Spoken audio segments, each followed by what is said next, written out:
À 35 ans, Wilfried Schwartz voit plutôt la vie en rose. Le maire de Lariche vient de prendre les rênes de la métropole tourangelle. Alors comment cet ancien socialiste a-t-il réussi à convaincre les élus de gauche, mais aussi de droite, qu'il était le bon interlocuteur? D'où vient-il et quels seront les défis qu'il va devoir relever? Romain Delville nous éclaire.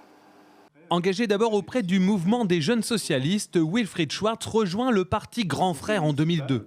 Il a 17 ans et l'esprit militant. Son premier poste à responsabilité, il le trouve à l'université. En 2006, il devient vice-président étudiant alors qu'il est en master de droit Hauts de Lyon.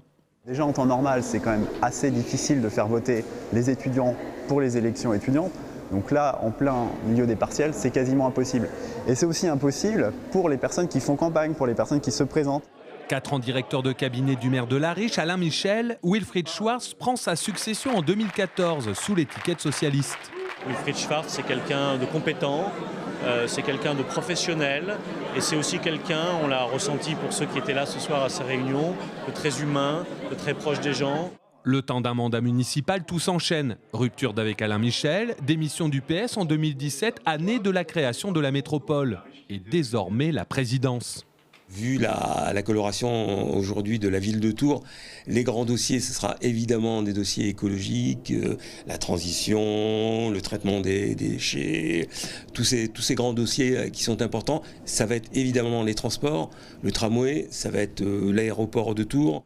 Après Jean Germain et Philippe Briand en format communauté d'agglomération, le nouveau président de la métropole devra trouver le point d'équilibre entre les volontés des communes très urbanisées et la deuxième couronne tourangelle. Faire remonter du territoire toutes les aspirations et les projets, d'en extraire tout ce qui rassemble. Et c'est de ce qui rassemble que l'on peut déterminer après des dynamiques, des synergies pour être plus efficace, pour être plus attractif. Consensus, doigté, recherche de compromis, voilà aussi les nouveaux défis de Wilfried Schwartz. Dans une assemblée de 87 conseillers métropolitains où la politisation des débats aura beau jeu de prendre le pas.